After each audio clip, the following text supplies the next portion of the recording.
تو یہ ساری ڈیولپمنٹ ہوئی ہیں اور خاص طور پہ ذرا جو عدلیہ سے متعلق جو چینجز ہوئی ہیں اور جو ججز کے استعفے آئے ذرا اس پر بات کر لیتے ہیں، آغاز کر لیتے ہیں۔ ہمارے ساتھ موجود ہیں سپریم کورٹ بار ایسوسی ایشن کے صدر ہارون رشید صاحب۔ تھینک یو سو مچ ہارون صاحب جوائن کرنے کے لیے۔ بتائیے گا سپریم کورٹ کے سینئر ججز مستعفی ہو گئے اور انہوں نے جو اپنا استعفیٰ دیا، خاص طور پر جسٹس منصور علی شاہ نے، انہوں نے بڑا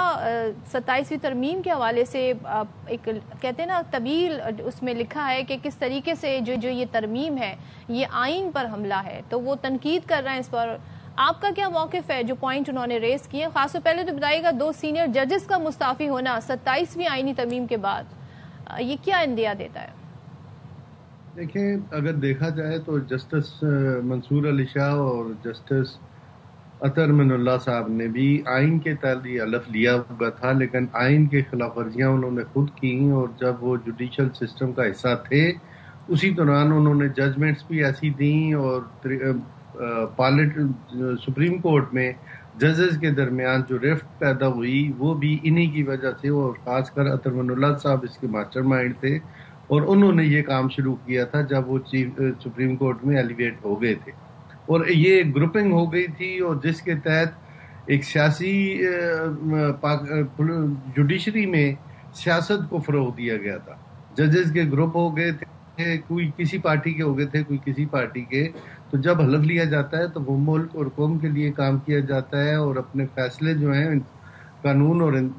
آئین کے مطابق دیے جاتے ہیں۔ لیکن یہ خط لکھنا اور پھر جوڈیشل سسٹم کو ڈسٹرب کرنا، بینچز میں بیٹھ کے اختلاف کرنا، یا اختلاف تو کر سکتے ہیں لیکن سیاسی طور پہ ایک حصہ بننا یہ مناسب نہیں ہے، اور یہ کافی عرصہ سے پاکستان میں یہ روایت چل رہی ہے۔ ہارون صاحب ایک چیز بتائیے گا، جو انہوں نے اپنے استعفے دیے ہیں، اگر اس میں جو کہتے ہیں نا تنقید ہے، ایک تو وہ اس ترمیم کے حوالے سے جو تنقید کر رہے ہیں وہ بیسکلی یہ ہے کہ 27ویں ترمیم کے لیے سپریم کورٹ سے مشاورت نہیں کی گئی، بحث مباحثہ نہیں کیا گیا، تو یہ موقف کتنا درست ہے؟ کیا پارلیمنٹ جو ہے مشاورت کی پابند ہے عدالتی امور میں اگر تبدیلی آتی ہے تو؟ پارلیمنٹ جو ہے وہ سینٹ ہو یا قومی اسمبلی ہو، وہ پاکستان کے سپریم ادارے ہیں، قانون سازی کرنا ان کا کام ہے، ان سے کوئی یہ نہیں ہوتا کہ وہ اٹھ کے عدالتوں سے مشورہ کریں کہ ہم یہ قانون بنا رہے ہیں یا اس میں امینڈمنٹ کر رہے ہیں۔ تو یہ تو کوئی مشاورت سپریم کورٹ سے پہلے نہ کبھی ہوئی ہے نہ ابھی ہونی ہے، یہ تو ان کا ایکسکلوسیو اختیار ہے، اور اس کے مطابق ہی کام ہوتے ہیں۔ جب وہ کوئی بھی بل پاس ہوتا ہے تو پارلیمنٹ میں ہی بحث ہوتی ہے اور سینٹ میں ہی ہوتی ہے، اور وہ تو ہوئی ہے، پارلیمنٹ اور سینٹ دونوں میں بحث ہوئی ہے، اور انہوں نے اپنے اپنے جو ویوز ہیں وہ انہوں نے ڈسکس کیے ہیں، اس پہ بحث عدلیہ کو حکومت کے ماتحت کر دیا ہے، ایسے ہی نہیں،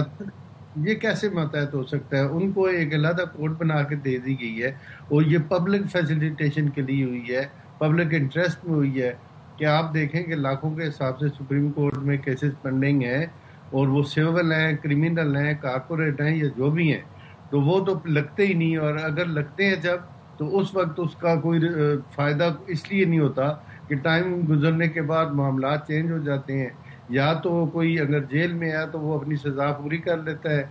یا اس جیل میں ہی اس کی وفات ہو جاتی ہے۔ لیکن ہارون صاحب آپ کو لگتا ہے کہ 2 سینئر ججز کے استعفیٰ دینے سے تو ایک کیس کو دیکھتی ہیں کہ ہمارا جو کیس لگا ہوا تھا اس کا فیصلہ ہو، تو یہ میں سمجھتا ہوں کہ یہ ایک سیاست اگر اسے سمجھے تو وہ ایک غلط بات ہے۔ ٹھیک ہے، لیکن آپ کو لگتا ہے کہ 2 سینئر ججز کے استعفیٰ دینے سے کوئی آئینی بحران پیدا ہو سکتا ہے، مزید استعفے بھی آ سکتے ہیں، یا آپ کو لگتا ہے کہ جو جونیئر ججز ہیں وہ بھی بہت کمپیٹنٹ ہیں تو وہ ایزیلی ریپلیس کر سکتے ہیں؟ دیکھیں، سسٹم ہے، اس سسٹم میں آئین ہے، آئین کے مطابق ججز ایلیویٹ ہوتے ہیں، کوئی بھی جج کسی بھی وقت ریزائن دے سکتا ہے، اس کوئی بھی وجہ ہو سکتی ہے، لیکن اگر کوئی ایک جج یہ سمجھے کہ میں نہ ہوں گا تو سسٹم نہیں چلے گا تو یہ غلط بات ہے۔ کوئی بھی، یہ تو اختیار ہے ان کا ریزائن دینا، یہ کانسٹیٹیوشن میں لکھا ہوا ہے کہ وہ ریزائن کسی وقت بھی دے سکتے ہیں، اور جب ریزائن دے سکتے ہیں تو اس میں بحران والی کون سی بات ہے؟ جب سپریم کورٹ میں مزید ججز بیٹھے ہیں، مزید ایلیویٹ ہو سکتے ہیں، ہائی کورٹ سے آ سکتے ہیں، وکلا سے آ سکتے ہیں، تو یہ جس طرح پہلے سسٹم چلتا رہا ہے، جس طرح ایلیویشن ہوتی رہی ہے، وہ تو کوئی پرابلم والی بات ہی نہیں ہے، وہ تو ایک ہفتے کے اندر اندر سارے کام ہو جائیں گے۔ جو وکلا ایکسپیرینسڈ ہیں، پروفیشنل ہیں، ان کو ایلیویٹ کیا جا سکتا ہے، جو سینئر ججز ہائی کورٹس میں کام کر رہے ہیں. فیصل واڈا صاحب بحران کا ہم نے اس لیے سوال پوچھا، فیصل واڈا صاحب کہتے ہیں اور بڑے باخبر ہیں کہ وہ یہ کہتے ہیں جناب ابھی تو اور استعفے آنے ہیں اور تمام کے تمام منظور ہوں گے، تو کہیں کوئی ایک بحرانی صورتحال تو نہیں بن جائے گی اگر مزید استعفے بھی آتے ہیں تو؟ کوئی بات، جتنے بھی استعفے آ جائیں ایلیویشن یا نئی اپائنٹمنٹ ہونے میں کوئی پرابلم نہیں ہے، نہیں ہو جائے گی. استعفے آنے سے کوئی بحران پیدا نہیں. آپ نے کہا کہ عدلیہ پر اب جو وہ ایک پینڈنگ کیسز کا تھا وہ بوجھ کم ہو جائے گا، کیا یہ اچھا ہوتا؟ ہمیشہ اصلاحات کی بات کی جاتی تھی، یہ جو ہماری لوور کورٹس ہیں وہاں پر جو پورا ایک کیسز کا انبار ہے، جو طریقہ کار ہے، وہاں پہ اگر اصلاحات ہوتی وہ بھی اس 27ویں ترمیم میں شامل ہوتی، آپ سمجھتے ہیں تو صورتحال بہتر ہوتی اور پھر حقیقی طور پہ تب عدلیہ پر جو پینڈنگ کیسز ہے اس کا بوجھ کم ہوتا؟ نہیں، یہ آپ کی بات بالکل ٹھیک ہے کہ لوور کورٹ اور ہائی کورٹ میں بھی اسی طرح ہے، لیکن اگر گورنمنٹ کرمنل لا اور سول لا میں بھی امینڈمنٹ کر دے اور لمیٹیشن دے دے کہ سول جج کے پاس کتنا ٹائم ہوگا، 6 مہینے ہوں گے، سال ہوگا، وہ اپنے فریش کیس کو ڈسپوز آف کرے. اسی طرح کرمنل میں میجسٹریٹ صاحبان ہیں، ان کے لیے ٹائم فریم دیا جائے، سیشن کورٹ میں ٹائم فریم دیا جائے، ہائی کورٹ اور سپریم کورٹ میں بھی ٹائم فریم دیا جائے. اللہ وہ ایکٹ میں لمیٹیشن ایکٹ میں تبدیلی کی جائے یا اس کے ٹرائل کے پیریڈ میں چینج کی جائے، تو یہ ایک فردر امینڈمنٹ ہونی ضروری ہے. اور مطلب تو پھر آپ اس کو ذرا ایکسپلین کیجئے گا کہ 27ویں ترمیم کے بعد آئینی عدالت کے قیام سے یا الگ کر دینے سے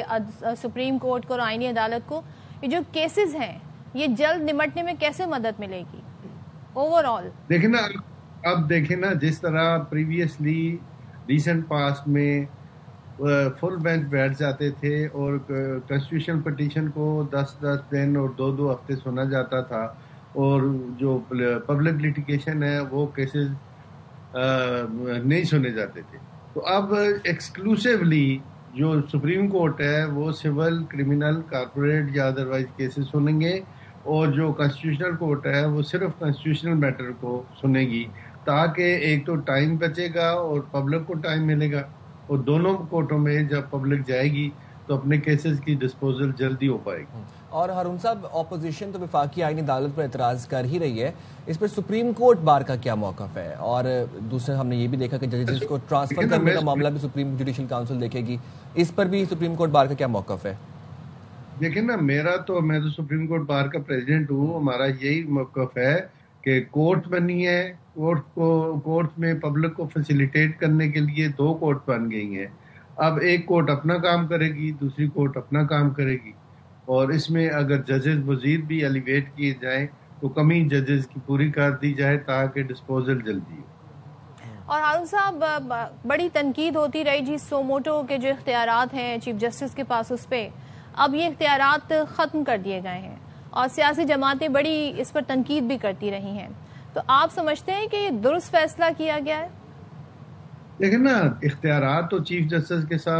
پاس اپنے ہیں، وہ چیف جسٹس آف پاکستان ہے، اور صرف اختیارات وہ تقسیم کیے گئے ہیں کہ کانسٹیٹیوشنل کورٹ کے میٹر جو ہیں وہ کانسٹیٹیوشنل چیف جسٹس کی سربراہی میں ہوں گے، اور جو باقی جنرل پبلک کے کیسز ہیں وہ سپریم کورٹ کے آنریبل چیف جسٹس سنیں گے اور وہ سپریم کورٹ سنیں گے. تو اس میں ایسی کوئی بھی بات نہیں ہے، سسٹم ہے، سسٹم اگر چلے گا تو زیادہ بہتر ہوگا، لوگ فیسیلیٹیٹ ہوں گے، پبلک کو یہ پبلک کے کیس جو ہیں ان کی ڈسپوزل جلدی ہو. اور وہ جو ایک اپوزیشن کی طرف سے کہا جا رہا ہے، پورا ایک تاثر یہ ہے کہ جناب ہمارا جو آئین ہے وہ چیک اینڈ بیلنس رکھتا ہے، تو چیک اینڈ بیلنس کا یہ جو فارمولا ہے اب اس سے چینج ہو گیا ہے 27ویں ترمیم سے، اور پھر جیسے ججز صاحبان جنہوں نے استعفیٰ دیا وہ بھی اسی قسم کا خیال کا اظہار اپنے استعفوں میں کرتے آ رہے ہیں کہ یہ وہ آئین نہیں ہے جس کے تحت ہم نے حلف لیا تھا یا ہم نے فیصلے دیے تھے، اب یہ ماتحت ہو گئی ہے. تو یہ تاثر جو ہے اس کے بارے میں آپ کیا کہیں گے؟ دیکھیں، اپوزیشن کا کام ہے اعتراض کرنا، وہ اپنا ایجنڈے پہ کرتے ہیں، اعتراضات کرتے ہیں، لیکن آپ یہ دیکھا جائے تو اس جوڈیشل سسٹم کو خراب کرنے میں منصور علی شاہ صاحب اور ان کے 8 اور 5 والے ججمنٹ جو تھی 13 رکنی بینچ میں، اس میں یہ بنیاد رکھی گئی تھی اس ججز کی ریفٹ کو کہ آپ کے پاس ایک کیس ہی نہیں ہے اور آپ کے پاس کوئی پریئر نہیں ہے, آپ کے پاس ایک پارٹی پٹیشن میں نہیں ہے, اور اس پارٹی کو آپ کہتے ہیں کہ یہ جو بین ہوئی پارٹی ہے کہ یہ پارٹی بھی ہوگی, اس کا سمبل بھی ہوگا, اور اس کی جو اسپیشل سیٹس ہیں وہ بھی ہوں گی. قانون آئین میں یہ ہے کہ جو پارٹیاں جب الیکشن لڑتی ہیں تو اپنی اپنی نومینیشن اسپیشل سیٹ کے لیے بیفور الیکشن دیتی ہیں. نہ تو پی ٹی آئی پارٹی تھی, نہ پی ٹی آئی نے بطور پارٹی اپنی اپلائی کیا اسپیشل سیٹس کے لیے, اور جس پارٹی کو انہوں نے اسمبلی میں جا کے جوائن کیا وہ سنگل مین پارٹی تھی, اور سنگل مین پارٹی ہونے کی وجہ سے انہوں نے بھی بیفور الیکشن اپنی سیٹس کی لسٹ جو ہے وہ نہیں دی تھی الیکشن کمیشن میں. تو اب میرا کہنے کا مطلب یہ ہے کہ جب ان کا ایک رائٹ ہی نہیں تھا, اور منصور علی شاہ صاحب نے ہیڈ کرتے ہوئے انہیں پٹیشنز کی پریئر کو چھوڑ کر ایک فیصلہ دیا تھا, تو دیکھیں یہ غیر آئینی اور غیر قانونی بات ہے جو انہوں نے کی تھی. آج اگر یہ لوگ